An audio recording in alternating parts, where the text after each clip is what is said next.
dan pajak dibayar di muka adalah proses audit yang dilakukan untuk memastikan bahwa seluruh biaya atau pajak yang pembayarannya dilakukan lebih dulu sebelum masa manfaat dicatat secara benar, diakui sesuai periode dan disajikan dengan tepat dalam laporan keuangan.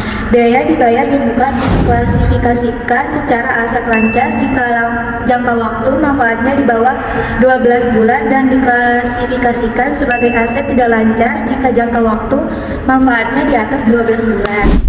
Contoh biaya dan pajak dibayar di muka, yaitu ada transaksi digolongkan sebagai biaya dibayar di muka, antara lain itu biaya asuransi, sewa, iklan. Biaya lain yang dibayar sebelum manfaatnya digunakan atau dirasakan oleh perusahaan. Transaksi yang digolongkan sebagai pajak dibayar di muka antara lain itu PPh 22 impor, PPh 22 BUMN, PPh 23, PPh 25, dan PPN masukan. Tujuan pemeriksaan biaya dan pajak dibayar di muka yang pertama yaitu untuk menilai internal kontrol yang efektif atas biaya dan pajak dibayar di muka. Yang kedua itu untuk mengukur biaya yang memiliki manfaat untuk periode berikutnya dan memastikan telah dicatat sebagai aset lancar. Yang ketiga, memastikan biaya dibayar di muka yang manfaatnya sudah hampir dicatat sebagai beban tahun berjalan. Yang keempat itu memastikan pajak dibayar di muka memiliki bukti setoran atau bukti potongan yang sah. Yang kelima itu memastikan penyajian dan pengungkapan sesuai standar akuntansi keuangan yang berlaku. Prosedur pemeriksaan biaya dan pajak dibayar di muka. Prosedur pemeriksaan biaya dan pajak dibayar di muka mencakup dua jenis audit, yaitu prosedur pengendalian dan prosedur substantif. Prosedur substantif biasanya memeriksa akun sewa, asuransi, iklan, dan pajak dibayar di muka sesuai kondisi perusahaan. Prosedur audit pengujian pengendalian biaya dibayar di muka adalah serangkaian langkah-langkah yang dilakukan oleh auditor untuk mengevaluasi efektivitas pengendalian internal yang terkait dengan biaya yang dibayar di muka.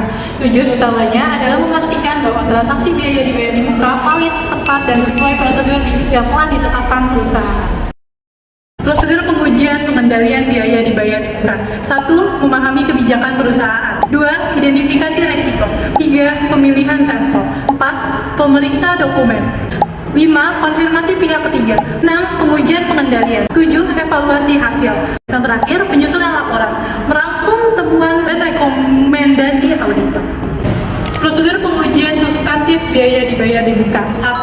Memahami kebijakan perusahaan terkait pembayaran di muka dan pencatatan. 2. Memeriksa dokumen pendukung seperti faktur, kontrak, dan bukti pembayaran untuk memastikan keabsahan transaksi. 3. Menguji pemisahan tugas dalam otorisasi pencatatan dan pembayaran. 4. Menghitung kembali saldo biaya dibayar di muka dan mencocokkannya dengan dokumen pendukung.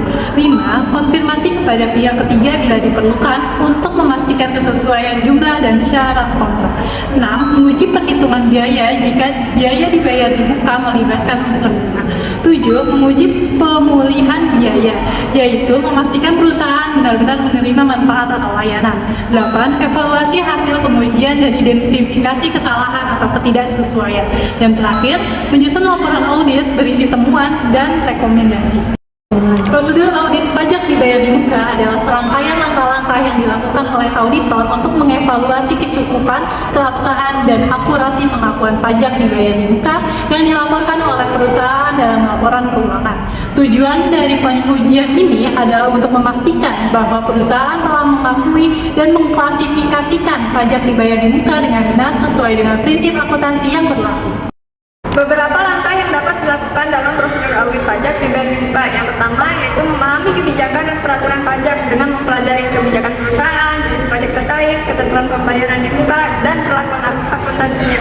Yang kedua, memeriksa dokumen pendukung seperti meninjau surat pemberitahuan pajak, bukti pembayaran, dan konfirmasi dari otoritas untuk memastikan kebenaran jumlah dan kepatuhan. Yang ketiga, membandingkan dengan perhitungan pajak dengan memastikan jumlah pajak dibayar di muka sesuai dengan perhitungan perusahaan. Yang keempat, menguji klasifikasi akun dengan memastikan pajak dibayar di muka dikelompokkan dengan benar, misalnya seperti PPh dan juga PPN. Yang kelima, memeriksa pemenuhan kewajiban pajak dengan meninjau ketepatan jatuh tempo, jumlah pembayaran, dan persyaratan administrasi lainnya. Yang keenam, menguji pengakuan bunga pajak. Jika ada bunga, memastikan perhitungan dan pengakuannya sesuai ketentuan. Yang ketujuh, evaluasi kepatuhan perpajakan dengan menilai apakah perusahaan tersebut telah melaporkan pajak di muka dengan benar kepada otoritas pajak. Yang kedelapan, meninjau informasi tambahan, memastikan pengungkapan pajak dibayar di muka serta risiko perpajakan dalam laporan keuangan yang sudah memadai.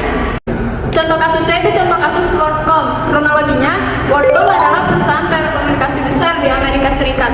Kasus ini terjadi ketika perusahaan sebenarnya merugi, tetapi manajemen ingin laporan keuangannya tetap terlihat baik. CFO Scott Sullivan memerintahkan agar line cost yang seharusnya dicatat sebagai beban operasional dipindahkan ke akun aset bernama prepaid capacity. Pemindahan ini membuat perusahaan tampak seolah tetap menghasilkan laba. Pada tahun 2002, auditor internal Cynthia Cooper menemukan pencatatan aset bernilai miliaran dolar yang tidak memiliki bukti pendukung. Setelah dilakukan pemeriksaan lanjutan dan konfirmasi oleh KPMG, terbukti bahwa pencatatan tersebut tidak sesuai dengan standar akuntansi. Akibatnya, CFO diberhentikan, controller mengundurkan diri, dan perusahaan harus intervensi laporan keuangannya. Kasus ini kemudian berlanjut menjadi penyelidikan resmi oleh SEC dan menjadi salah satu skandal kebangkrutan terbesar di Amerika Serikat. Bentuk kecurangan WorldCom yaitu memindahkan biaya operasional line cost menjadi aset dengan nama prepaid capacity. Yang kedua, biaya yang seharusnya dicatat sebagai beban malah dikapitalisasi sebagai biaya dibayar di muka. Yang ketiga, membuat laba perusahaan terlihat tinggi padahal perusahaan sebenarnya rugi besar. Yang keempat, entry dilakukan tanpa bukti pendukung, tanpa kontrak, dan tidak sesuai standar akuntansi. Yang terakhir, dilakukan secara berulang sejak tahun 2001 dengan miliaran dolar. Pelaku utama dan sanksi. Pelaku utamanya itu ada Scott Sullivan sebagai CFO, yang kedua ada David Myers sebagai controller, yang ketiga ada Betty Vincent dan Buffett Yates sebagai departemen akuntansi, dan yang keempat itu ada Bernard Ebert sebagai CEO. Sanksinya itu CFO Scott Sullivan dihukum 5 tahun penjara setelah mengaku bersalah, sementara David Myers dihukum 1 tahun penjara dan juga denda. Betty Vincent dan Buffett Yates hukuman penjara dengan masa percobaan karena mereka berdua bersikap kooperatif. Sementara Bernard Ebert sebagai CEO dihukum 25 tahun penjara atas penipuan dan juga konspirasi. Selanjutnya, analisis kasus. Kasus WorldCom terjadi karena manajemen, terutama CEO, sengaja mengubah biaya operasional menjadi aset untuk membuat kondisi keuangan terlihat lebih baik dari kenyataannya. Praktik ini dibiarkan karena lemahnya pengendalian internal dan kurangnya skeptisisme dan auditor eksternal. Auditor internal sebenarnya menemukan kejanggalan, namun proses pengawasan yang tidak independen membuat temuan terlambat diungkap. Kasus ini menunjukkan bahwa integritas, independensi, serta evaluasi kritis auditor sangat penting untuk mencegah penyimpangan dalam pelaporan keuangan. Selanjutnya, saran auditor. Yang pertama yaitu tingkatkan skeptisisme profesional, terutama terhadap transaksi besar, tidak biasa, atau tanpa dokumen pendukung. Yang kedua yaitu memastikan independensi audit, baik auditor internal maupun eksternal, dari tekanan manajemen. Yang ketiga, melakukan pemeriksaan mendalam pada akun yang rawan manipulasi, seperti beban operasional, aset tetap, dan biaya dibayar di muka. Keempat, menolak pencatatan yang tidak sesuai standar akuntansi. Yang kelima yaitu menggunakan teknik audit analitis untuk mendeteksi pola pencatatan yang tidak wajar. Yang keenam, melaporkan temuan lebih awal kepada komite audit atau dewan direksi ketika ada indikasi fraud atau misrepresentasi.